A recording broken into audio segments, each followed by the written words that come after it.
Hey everybody, it's a Legend Actually podcast. I'm Sherry. Oh, and I'm Bria. I'm so sorry. I was about to say, do I need to introduce you, Bria? I am so sorry.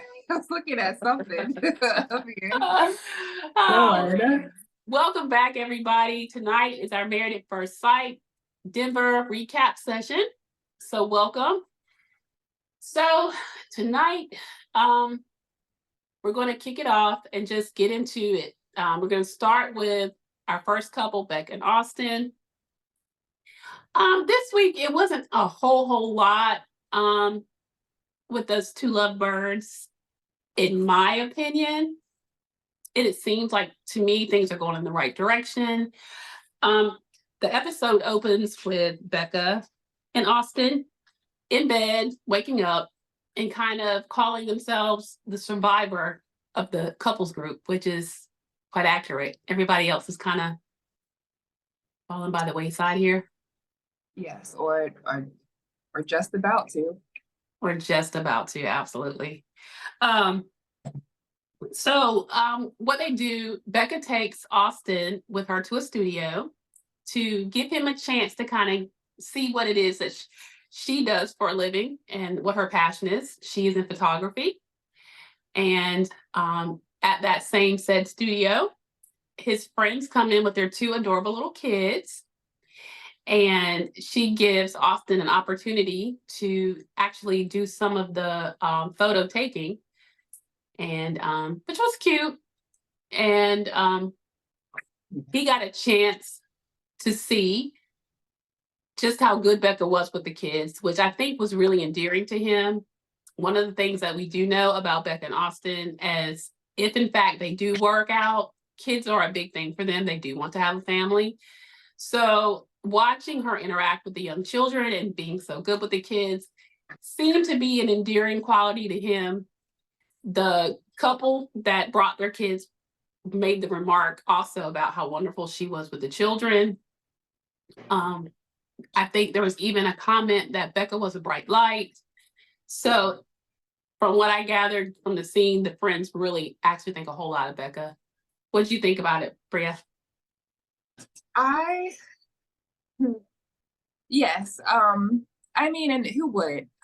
I think Becca is a great girl. She seems fun. She seems very definitely a light. I'll give her that. Yes. Like I said, I'm a body language girl, and I'm still not seeing it. I think that, yes, she looks like they look good together, like on paper, but I think that there's something that he's still. You think? I'm not seeing it. I'm not seeing where he's really like letting her in and like letting that, and kind of just relaxing. He seems very like, I told you, it's like, and See, and I like got something very Becca, different. I don't see it. I still think she just looks too over the, I don't know. You think she doesn't look comfortable or he doesn't look comfortable? He doesn't look comfortable to me. Yeah. Yes. Oh. I think that she's just, and like I said, I think they look good together on paper. And I think that, she's a great girl. I just think there's some hang up that he's got that I don't. Well, from my perspective, what I saw was, I agree that I do think that he's not fully invested yet. I think that he's still unsure. Yeah. But I felt like what I thought I saw, and like I said, this is why it's good to have two different opinions, because what I thought I was witnessing was a turn of the corner where he kind of was starting to see a possibility with the fact that his friends thought so much of her, seemed to kind of chip away at a bit of his wall. It's what I perceived. But again, like I said, we can agree to disagree, and we can see how it unfolds. You see, because his friends have been telling him that she's dipped in gold. So I don't. You know what I'm saying? This is true. But It's not the first time that this has happened. I think that he's starting to now get some backlash and he doesn't want that. I think this is the season of I want to look good. Like, especially for the men. I want to look as best as I can on TV. I don't right. particularly want to do the experiment, but I also don't look like a jackass. So all of them, I feel like all of the men are kind of on code here. Okay, that's fair. Well, Some doing better than others, of course, but sure. Well, all right. Well, as the episode continues, Becca and Austin decide, because of the fact that they do want kids, that they were going to kind of start with something a little slower. So they actually go and get goldfish, and not just any kind of goldfish, some Dalmatian fish, which I've never heard of, but they were some cool little spotted fish. It was cute. yes. Also, in the same episode, just like she took Austin with her to the studio, Austin took Becca to a restaurant that he used to work at, that he actually worked at for years and did, like, I guess, worked in many different capacities at this particular restaurant. And they met his parents. Kind of same scenario. She nailed it again. The parents were extremely taken with her, very impressed. They liked her. They remarked that way. She even was kind of giving them some background of her family. She had told his mom that her mother was a historian, because she had asked about her family line. There was apparently she's from Becca's from Connecticut, and his mom had family ties there. Who was his mom or stepmom? I believe it was his mother. I think his mom. I'm not sure. I don't know why I thought that she was from Chicago. She said Connecticut. Connecticut. Well, okay. I think she said her mother was in Connecticut, and that her Okay. mother actually by trade was a historian, which seemed to pique interest from his mom, because his mother also was really into that kind of stuff. And so it just seems to keep connecting the dots as to the things that they have in common, the fact that the families like each other, the friends like each other. So I mean, I can see that I can see why the experts put them together, outside of the big thing, which was the religion thing, which is a really, really, really big thing. So It is. I guess the experiment will see if they have enough foundation there to give it a chance, with the premise that may be an issue in the long run. I don't know.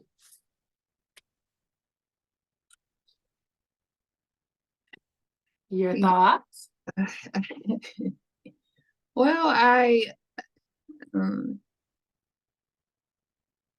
Becca I think that she's a great girl. I mean, everybody she meets seems to love her. And I mean, she seems like a genuinely good person. Like I said, I'm just not, I think that the people around him love her. I think that the people around him think that she's good for him. But all of that really doesn't mean much if you don't, like, if you're not feeling it. I mean, there's suitable people everywhere that, I mean, if I'm just not feeling it, I'm just not feeling it. No, I mean, that's fair. I mean, and like I said, Bree and I will agree to disagree on that couple, but we're gonna see. Yeah, we're gonna see how it pans out. So we're gonna move along now.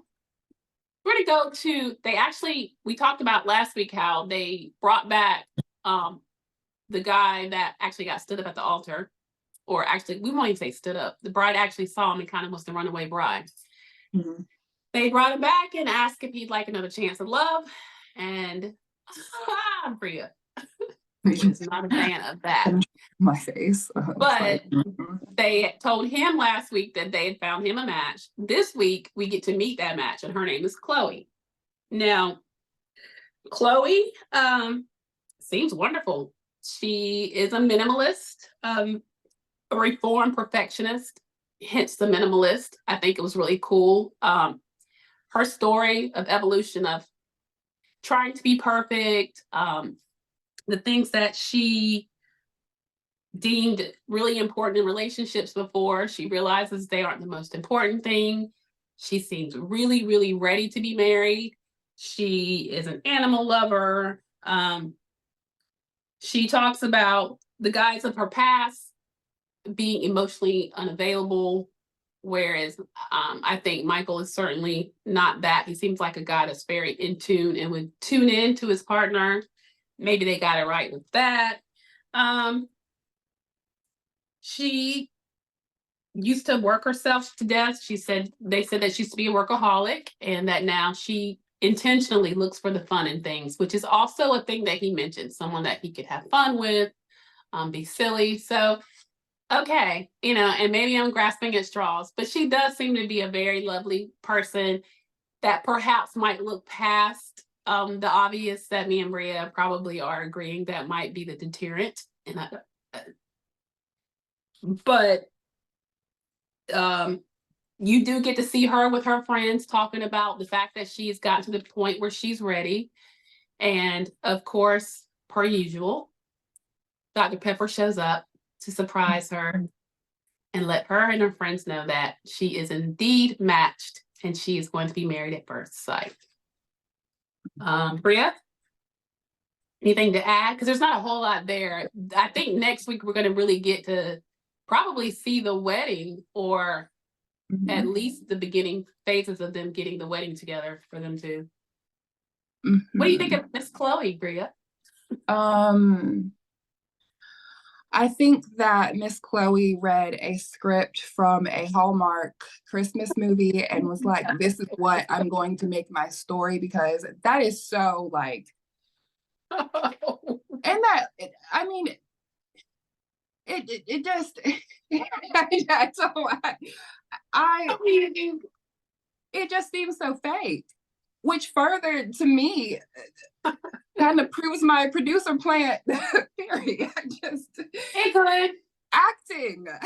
They are acting, they're actors. But yes, take it back to Hallmark, sweetheart. Okay. That's all. Bria is just a little tough on this married at first sight gig. I'm tired. I'm tired of them playing with me. Like I want to see like actual real connections that the experts really tried to to get people to have a lifelong happiness. It's annoying.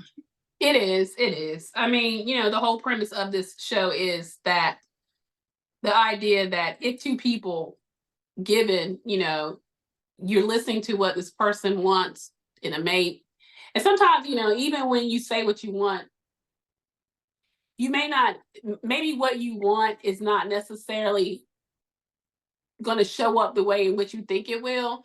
But if they get the foundational parts right, which is what the premise is, like if two people are ready, that it can work. I mean, and we've seen it with some couples actually work. So, I mean, it's not that it cannot work. I just think that Bria is right. I don't know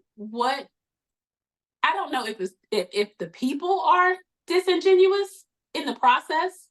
And it very well could be that. It very well could be people are, putting on a facade and they're really good at it. On TV. And I mean, but I would just because in the beginning of the show they always say these experts, they go through the strenuous process, and like psychologists, therapy, like you go through all barriers, or and this is still who we get.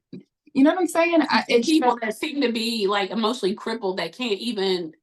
It is strange. Right. I mean, right. And I mean, I don't know. A trained psychologist or what have you could have one conversation with Brennan or Ryan and see that this is not next. One would think. I mean, you're not far off there, Bria. I mean, honestly. I thought about it last night, and it seemed like, and I don't know if it was just because I was tired, but it seemed like the episode just went on and on and on. But, well, let's go ahead and just discuss Clare and Cameron because we're going to close it out with Emily and Brennan.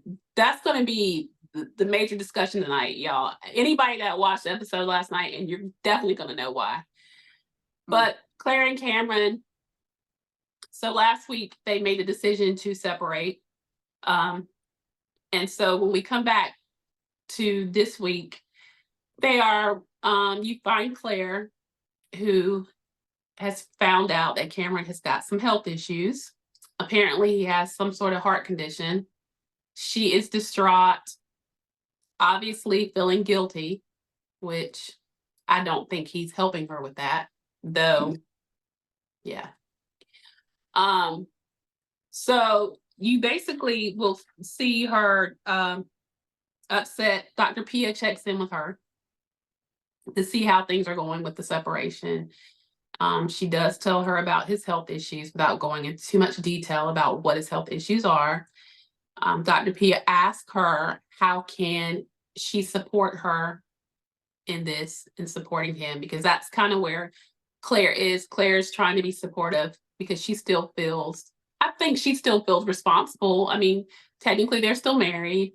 And I think that she just feels very guilty. I think she feels like it's her responsibility to make sure he's okay. He doesn't have any family there. And Dr. P does assure her that with that being the case, that because she has such a sound support system of family and friends there, that she can lend her family support to him, which I think that is clearly what she does, or she's planning to do. It's just, you know, Dr. Peter asked, you know, how does Cameron tell her that, you know, she can help him? He says, of course, that she could help him by not worrying. Yes, me and Brad did the same eye roll. Then they kind of go over to Cameron, and Cameron is basically saying, you know, he lets us in on the fact that he does have a heart condition and that he's not sure whether or not the stress of his separation from Clare has caused it or exacerbated it. However,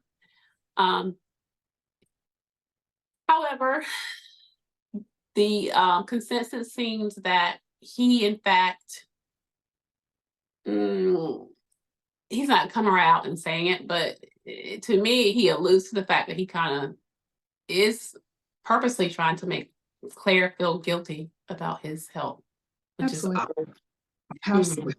That's what he's trying to do. Yeah. I found that very strange. What do you think on that, Bria? Like, where do you think that's coming from? Well, I find it disgusting, first and foremost, to use your illness and try to guilt trip somebody into, you know, making them, because that could really make somebody sick, is, you know, guilt and like having that. I mean, but there are like, 'cause, you know, I'm on Reddit, love Reddit. He's yes, he's made an appearance in Reddit a couple times, just trying to smear Claire's name and her fam. Like, he's not a nice guy. Not a nice guy. Yeah. So to say that I didn't see it coming, no, I did. But he's just he's one of, like, okay, have you ever heard the term incel? I have not. Please enlighten. It means involuntarily celibate, meaning that women are pretty, like, you give women the ick, like, without even really trying. I feel like he's awkward. He says a lot of off-putting things. He does. And I think he needs an eclectic girl, like some like him that could understand that. Maybe even somebody kind of on this, maybe even like a Becca, honestly. You know what, Bria? I honestly was going to say Becca. Yeah. I legit was. Yeah. Honestly.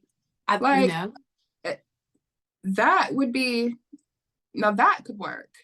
That would, and Now, sometimes I think, yes.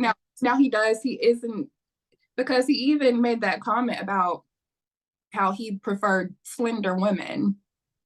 And it's just like, Claire's not fat.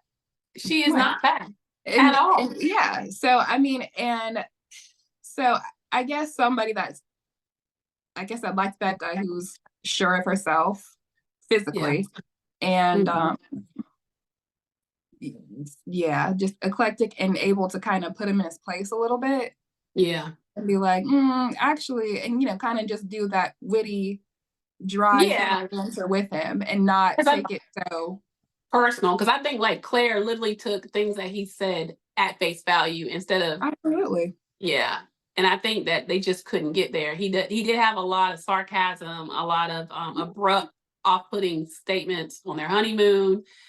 He would do things that kind of try to make up for it, but she just kind of, I don't think she kind of knew where he was coming from. And for a lot of people, like, you're put off, you're thrown off, you're like, what?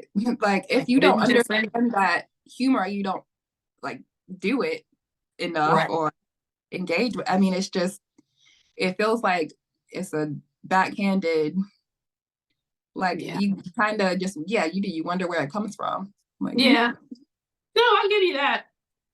Well, Claire goes on to go meet her cousin to further lament over Cameron's illness and her separation and her guilt and the concerns for his health. And really, in my opinion, trying to rally her cousin behind the movement of my family is going to support him, which her cousin seemed honestly fully willing to do. And fully supportive of Claire and very reassuring to her, which was nice to see. He has to have a procedure soon, and more to follow on that, guys. I mean, listen, I'm with Bria. Very off-putting. I did not, like I said, and don't get me wrong, certainly not minimizing his health concern. Absolutely. I'm saying, absolutely not. Like go ahead. I'm sorry. No, I mean, just we're not minimizing the fact that he has a legit health concern. Something is askew with his heart, but to even bring up the fact that the stress of the separation would have caused it, or made it maybe more prevalent, was way out of left field. So it's a manipulation tactic. Absolutely awful.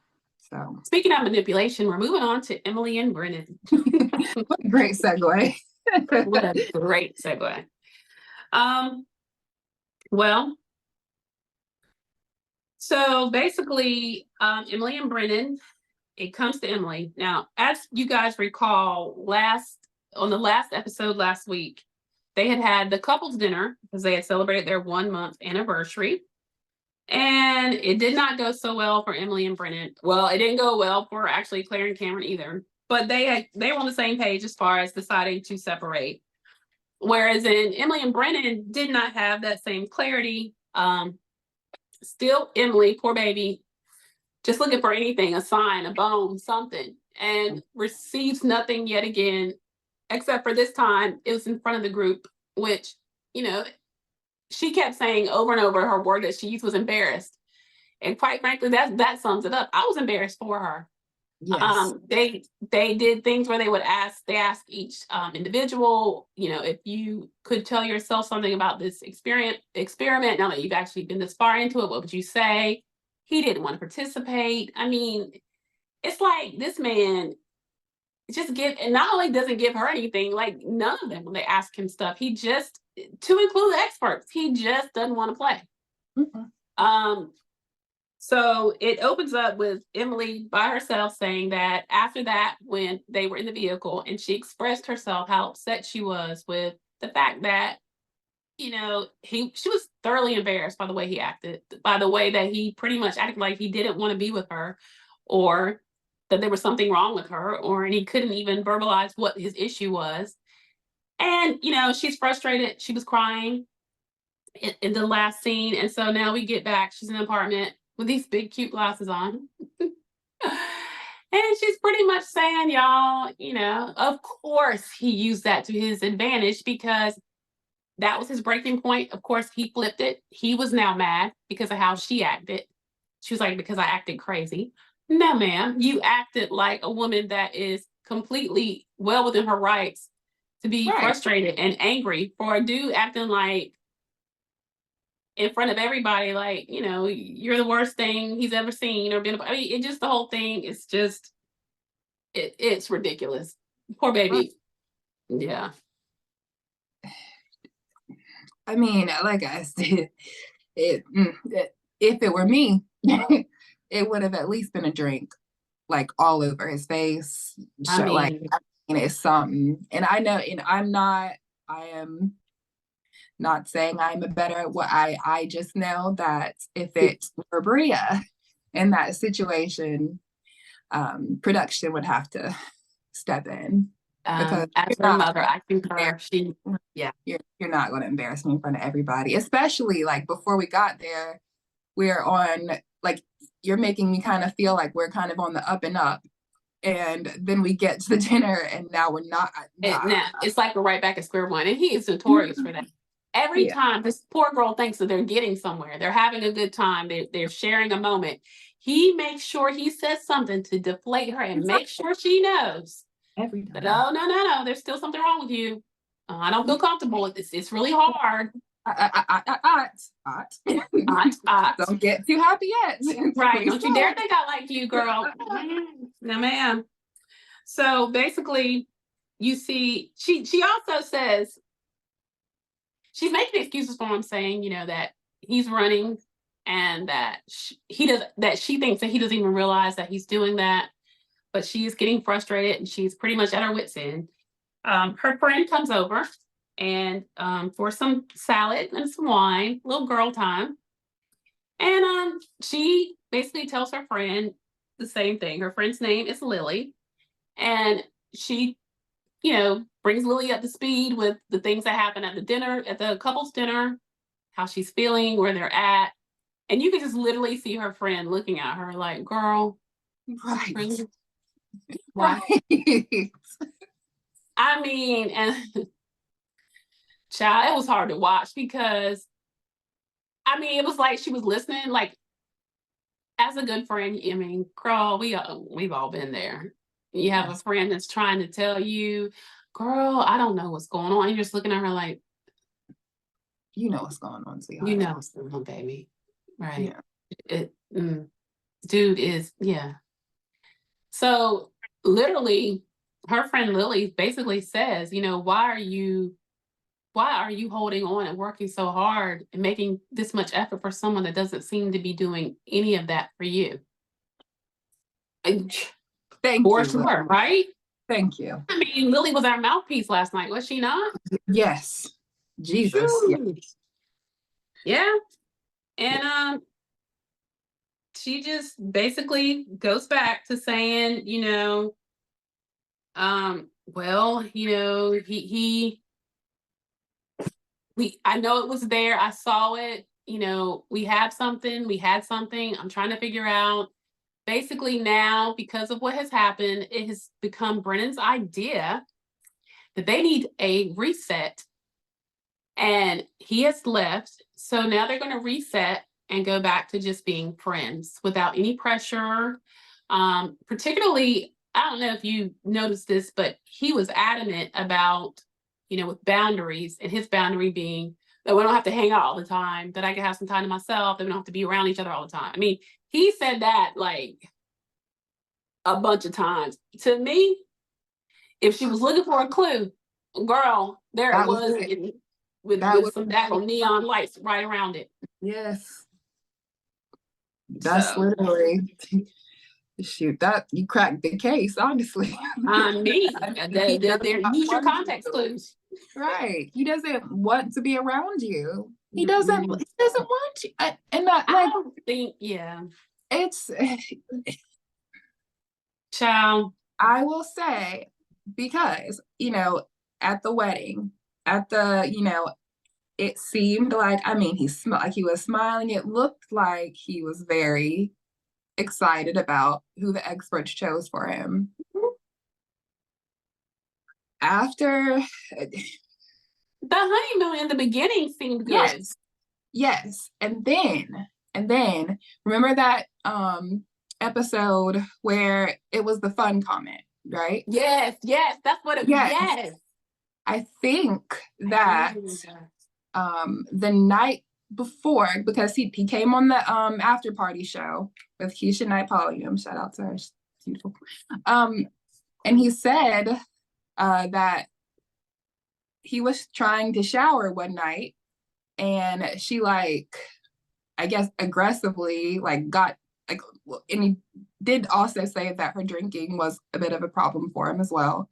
Okay. She got a little carried away on the honeymoon a lot. And then just ripped the shower curtain off while he was if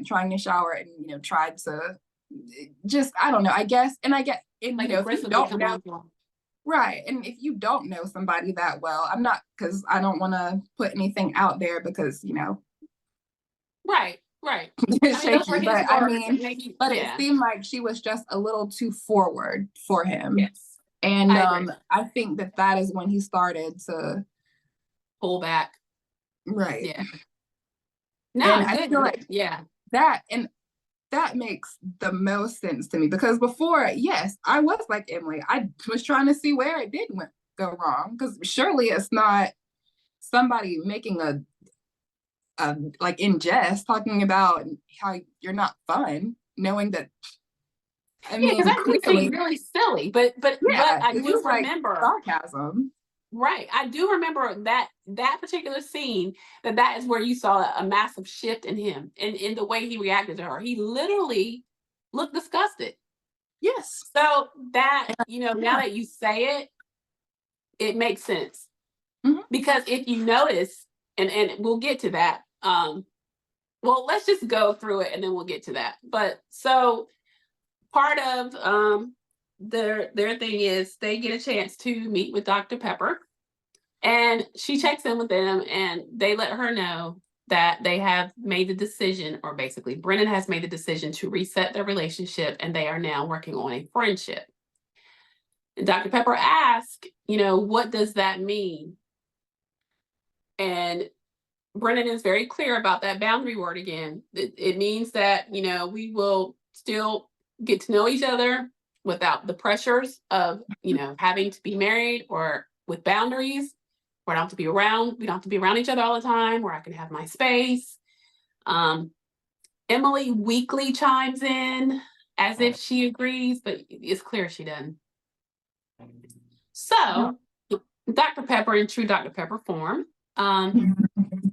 she really, okay, so I would have thought that she would ask a few more questions, maybe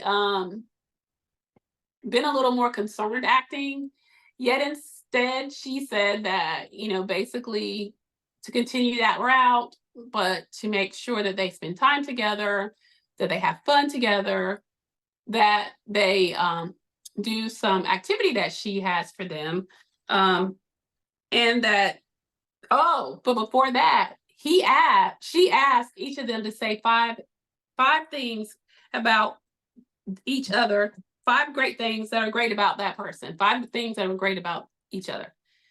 Child, Brennan struggled. And see, honey, Emily is a good one because there's multiple reasons and multiple times I'd have been gone. But here we go again. They're sitting in front of Dr. Pepper, an expert, and the woman simply asked, say 5 great things about her. You would have thought she said, solve the world's problems in 0.05 seconds and go. Yeah. It was deer in headlights. I think he managed to say, she's caring, she's awesome to hang out with. And let's just say now, this took a little coaxing. Okay. That you need right. It wasn't off the dome. He had to really think about it. Like it was killing him to get anything out. Mm-hmm. So, of course, when they go over to her, she rattles off, he's caring, loyal, smart, fun-loving, and, wonderful. Like, boop, boop, boop, boop, boop. Okay, that's very telling right there, right, guys? I mean, Mhm. okay. Anywho, Dr. Pepper still, instead of saying, all right, baby, what you need to do is go get your stuff,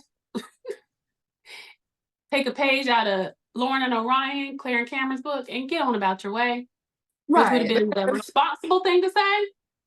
Mm-mm. But instead, she gives them, she tells them that they were still perfectly matched because well, no, I take that back. Emily still has hope, and they do talk about, she says that they have a strong emotional bond, which I don't know where she got that from because the man doesn't seem to have any emotion.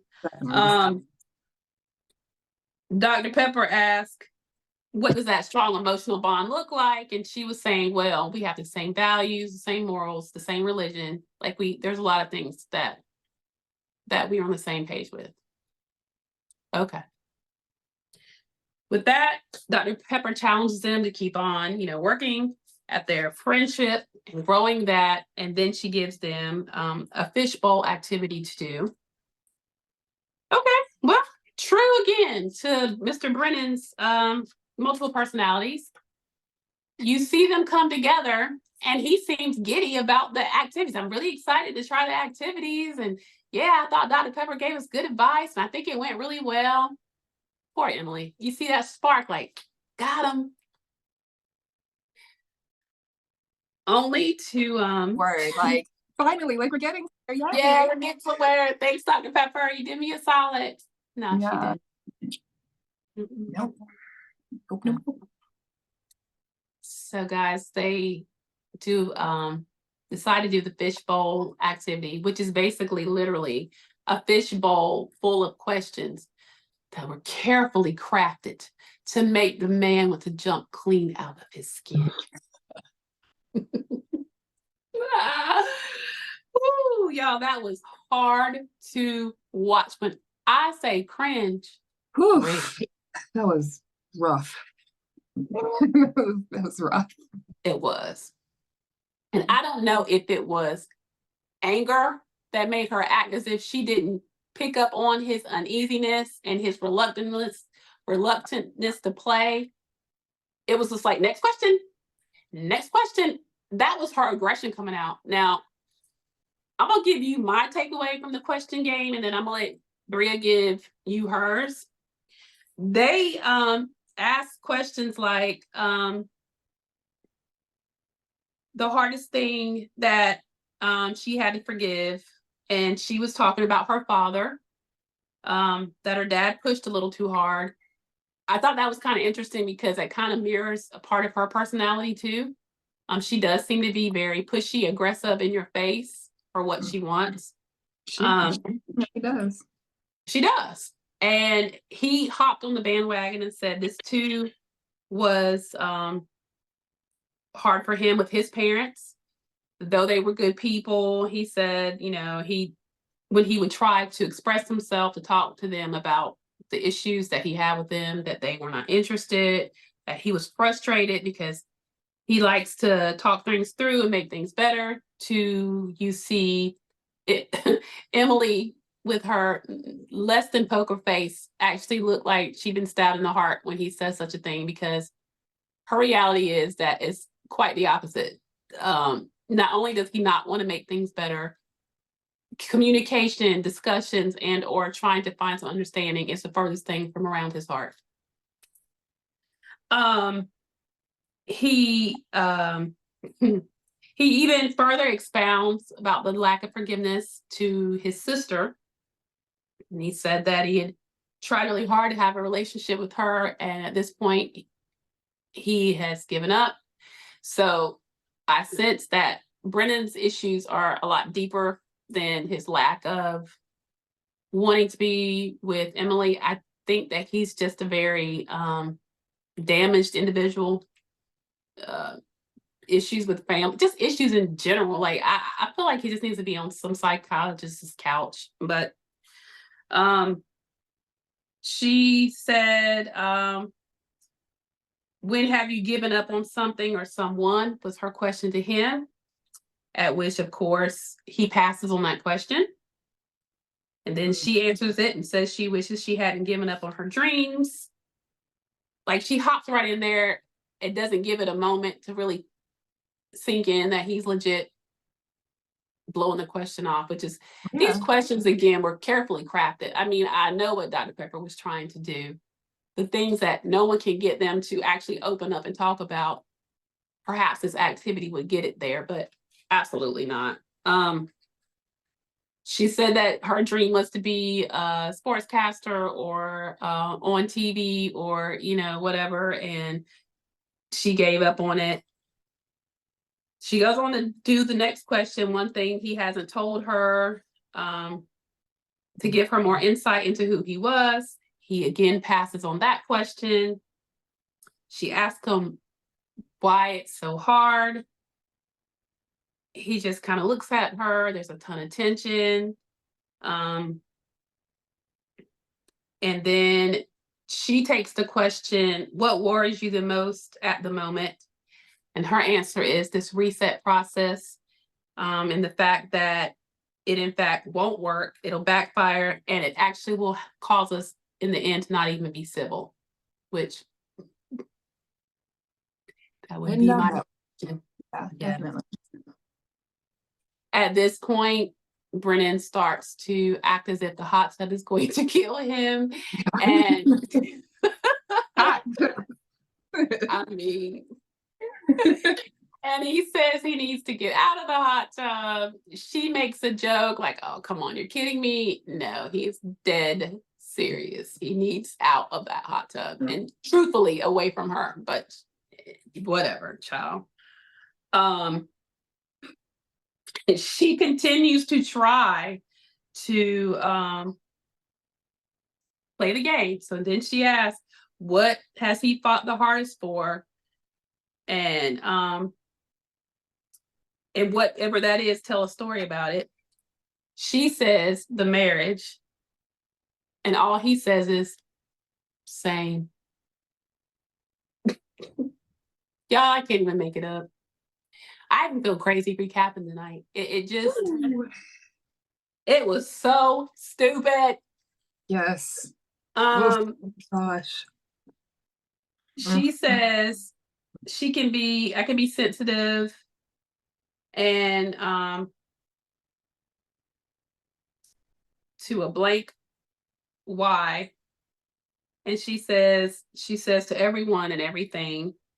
He asked when someone questioned, and his answer was he was sensitive to someone questioning his character and make something bigger than it is, which was sincerely his way of saying, I'm talking about you. Yes. Yes, you. All you do. That's my way of saying I'm really you. At this point, they do some more bickering and then they probably get right on out the hot tub. Child. I'm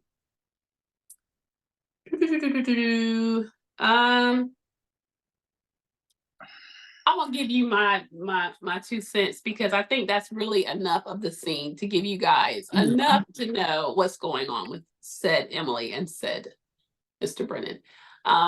It is clear that this man is not ready for anybody's marriage, quite frankly, for any relationship, period.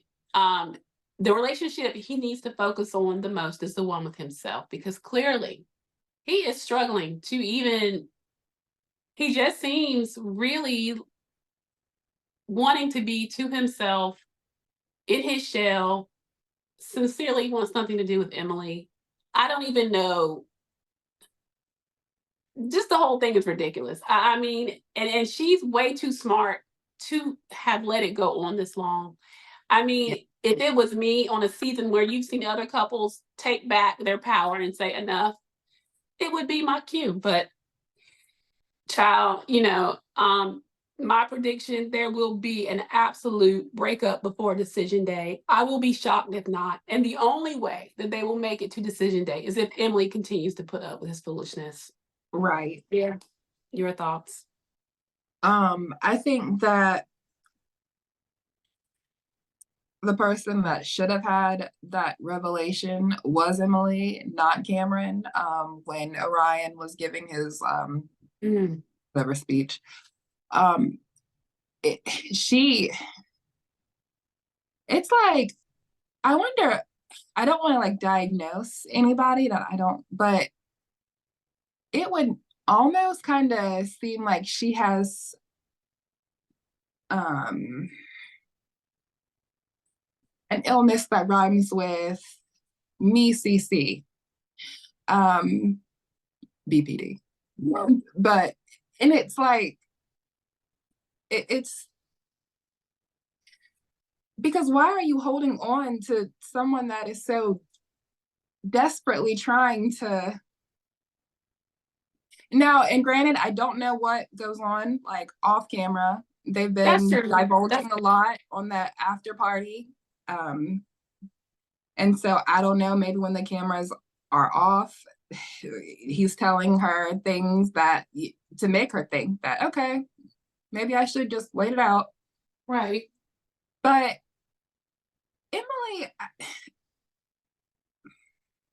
it would just seem like she's much smarter than Mhm. what she's like portraying. It just she's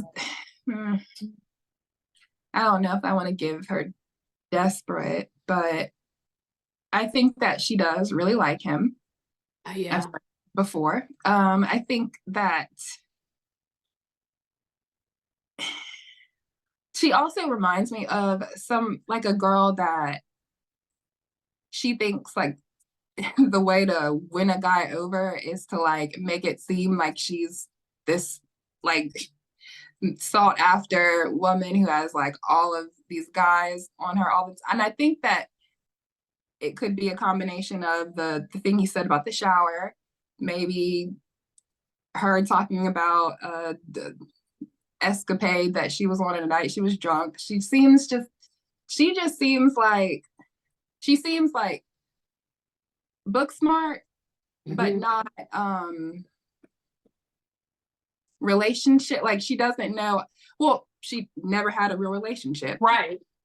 so she There's that. doesn't know how to navigate you know what I'm saying? It's like, Mhm. the only thing she's had are hookups, right? Mhm. Or flings. And when when you're because I've had friends like that who Mhm. they divulge too much or give too much like too quick. Too quick. Yeah. And I think that I do. I think that he was attracted to her. I do. I think, Oh yeah. but I think something on the like or maybe a combination of things on that honeymoon turned him off. Right? He wants Literally. parts, no parts. Mhm. No, and it really it never got any better from that No, moment that from things then shifted. on. It has just he has not bended. I think he had made his mind up at that very moment, and Yeah. And I I think that think that and I yeah, think she like subconsciously knows that she did or said something yeah, that caused the shift. And, I think she's also wanting to stay around to like pull it out. Like, what did I do to make you change? And it's I like, and think that's where I think the DPD part comes in because it's like she's begging and begging and begging yeah. to get I think that she's answer. also And it's like, working. know the answer. He doesn't, Yeah, you don't need to harp on it. Just move on. I think that she also feels like if she works hard enough, she can win him back to that place that he was prior to whatever happened to cause him. Absolutely. Yeah, because she has put in some work. I mean, she really has, and she's been extremely patient and shown a lot of restraint that I don't think many of us could do. But again, like you said, there are things that I'm sure has happened when the cameras were not rolling or things that we're not privy to because otherwise it really doesn't make a lot of sense It doesn't. unless he's Literally, just really out of his mind. right. I mean, it literally looked like the way they edited it. She made a comment about how boring or not fun Yeah. he was. Like, he doesn't And know that how was- to have fun. And we did say that he does need therapy and everything like that, because he does yeah. have some type of issue. But I mean, I don't think that would just I think that was do her smug way cause that. of downplaying something that had happened the night before, and it triggered him. I think, don't you? Yes. Yeah. Yes. And now that we're connecting the dots, Yeah. yes, actually it Yeah. does. It makes sense. I think 'Cause that that's her way.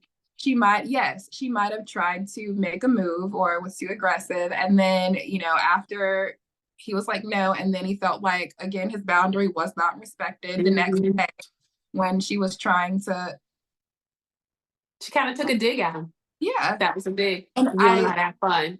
right. And I think that he does not like being made to feel forced or being made to feel like he has.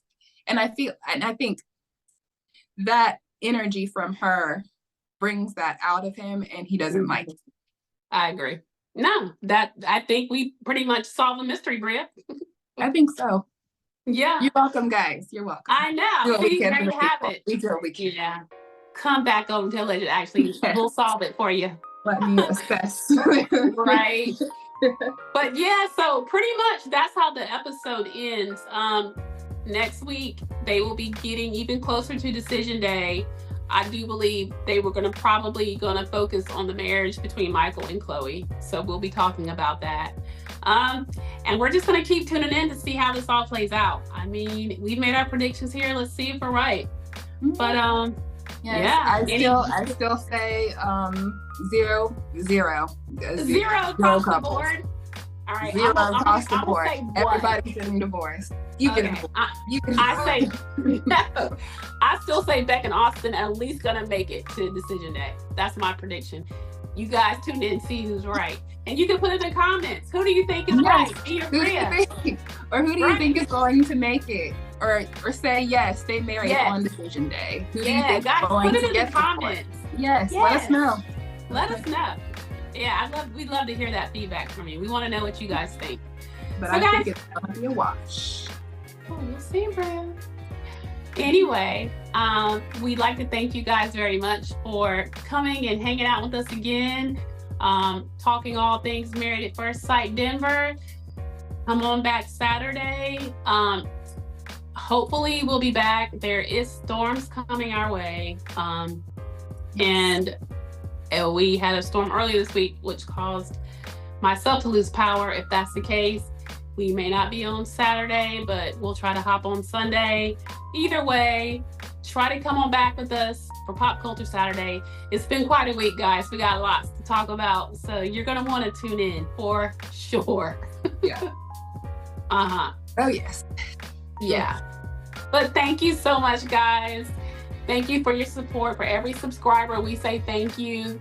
Please continue to like, subscribe, comment, share. We're gonna keep coming back, so you keep coming back. Thanks, guys. Yes. Like, comment, share, tell your friends that like to watch the show. Watch it, get the word out. Get the word out. So, Yes, please. yes. But for all of you who are here and for all of you who are new, thank you and welcome, because we do have, I think, 3 new subscribers since last We week? do. We So, do. We do. Thank Welcome, you. guys. Thank you so much. Yes, guys. And please keep coming back. Please share, comment, and like. And we'll be back Saturday for Pop Culture Saturday. You guys have a good night. See you then. Bye. Bye.